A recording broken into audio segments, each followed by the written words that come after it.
Hello everyone, मेरी हिंदी कहानियाँ में आप लोगों का स्वागत है। आज की कहानी है बेटी ने सिखाया पिता को सबक। कहानी अगर पसंद आए तो वीडियो को लाइक, सब्सक्राइब, कमेंट जरूर करना।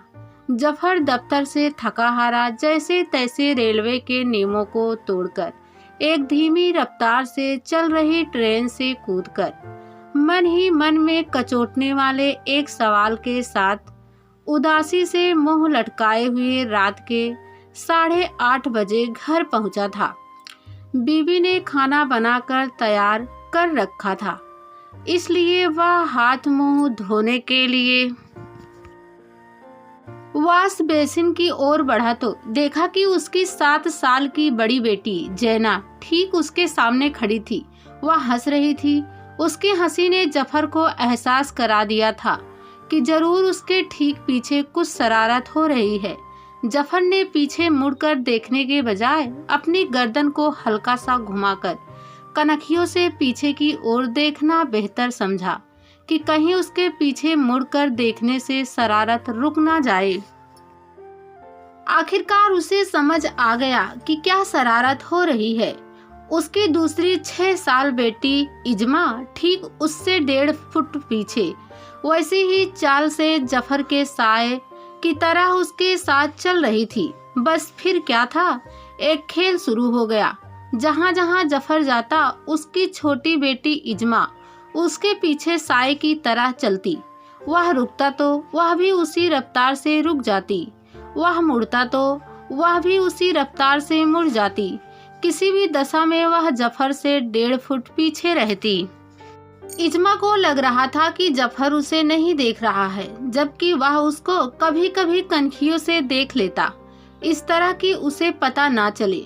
इस अनचाहे आकस्मिक खेल की मस्ती में जफर अपने 2 दिन पहले की सारी परेशानी और गम भूल सा गया था। तभी उसे एहसास हुआ कि इस नन्ही परी ने खेल खेल में उसे गम और परेशानियों का हल दे दिया था।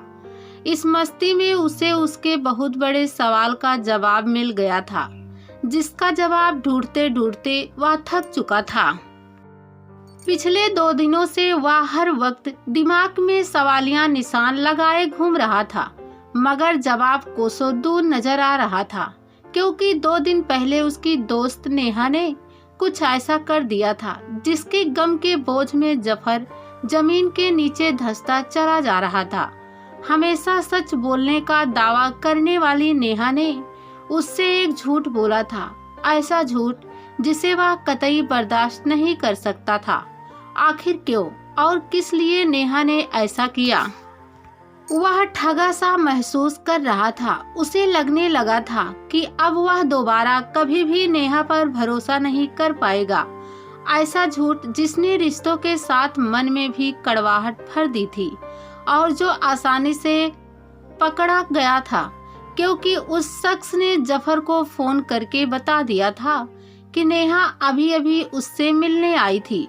जब जफर ने पूछा तो नेहा ने इनकार कर दिया था। नेहा ने झूठ बोला था और उस शख्स ने सच्चाई बता दी थी। इतनी छोटी सी बात पर झूठ जो किसी मजबूरी की वजह से भी हो सकता था। जफर ने दिल से लगा लिया था। इस झूठ को शक और अविश्वास की कसौटी पर रखकर वह नाप तोल करने लगा। झूठ के पैमाने पर नेहा से अपने रिश्ते को नापने लगा तो सारी करवाहट उभर कर सामने आ गई। सारी कमियां याद आने लगी। अच्छाई भूल गया। अच्छाई में भी बुराई दिखने लगी और यही वजह उसकी परेशानी का सबब बन गई। उसके जेहन में बस एक ही सवाल गूंज रहा था कि नेहा ने उससे आखिर क्यों झूठ बोला था। जफर की नन्ही परी इजमा ने बड़ी मासूमियत से उसे गम के इस सैलाब से बाहर निकाल लिया था। उसे अपने सवाल का जवाब उसकी इन मस्तियों में मिल गया था, क्योंकि अब वह समझ गया था कि उसकी बेटी थोड़ी मस्ती के लिए उसकी साया बनकर उसकी पीठ के पीछे चलकर खेल खेल रही थी, जिसका मकसद खुशी था, अपनी भी और उसकी भी।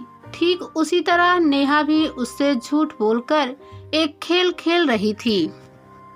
जफर की पीठ पीछे की घटना थी। उसने शायद उस नन्ही परी की तरह की आंख मिचौली करने की सोची थी, क्योंकि इससे पहले कितनी ही बार जफर ने उसको परखा था। उसने कभी झूठ नहीं बोला था। आज शायद उसका मकसद भी उस नन्ही परी की तरह मस्ती करने का था। शायद कुछ समय बाद वह सब कुछ बता देने वाली थी, जिस तरह नन्ही परी ने बाद में बता दिया था। जफर ठहरा जल्दी गुस्सा होने वाला इंसान। उसकी एक ना सुनी और बार बार फोन करने पर भी उसे सच बताने का मौका ही नहीं दिया था। वह हैरान थी और डरी हुई भी। उसने उससे बात तक नहीं की। जब तक बात ना हो, गिले शिकवे और बढ़ जाते हैं। बातचीत से ही रिश्ते की खाइयां कम होती है। यहाँ बातचीत के नाम पर 2 दिनों से सिर्फ हाँ या ना 2 जुमले इस्तेमाल हो रहे थे। नेहा जफर की नाराजगी को लेकर परेशान थी और वह उसके झूठ को लेकर। नन्ही परी की मस्ती की अहमियत को इस सवाल के जवाब के रूप में समझकर मेरी दिमाग की सारी घटनाएं छट गई थी। दिल पर छाया कोहरा अब ऐसे हट गया था जैसे सूरज की किरणों से कोहरे की धूं हट जाया करती है। सब कुछ साफ दिखाई दे रहा था। समझ में आ गया था कि कोई सच्चा इंसान कभी कभी छोटी छोटी बातों के लिए झूठ क्यों बोल देता है। शायद मस्ती के लिए जो बात वह दिमाग के सारे घोड़े दौड़ा कर भी नहीं सोच पा रहा था, वह इस नन्ही परी इजमा की शरारत ने समझा दी थी। वह भी कुछ ही पलों में। जफर का गुस्सा अब पूरी तरह से शांत हो गया था, एकदम शांत। वह समझ गया था कि उसे क्या करना है। जफर ने खुद ही नेहा को फोन किया। नेहा ने सफाई देने की कोशिश की, मगर जफर ने उसे रोक दिया। जफर ने अपनी नन्ही परी इजमा का पूरा किस्सा सुनाया। अब नेहा एकदम शांत थी। उसकी नाराजगी और सफाई अब दोनों की ही कोई अहमियत नहीं रह गई थी। फिर उसने पहले की तरह एक चुटकुला छेड़ दिया था और वे दोनों सब कुछ भूलकर पहले जैसे हो गए थे।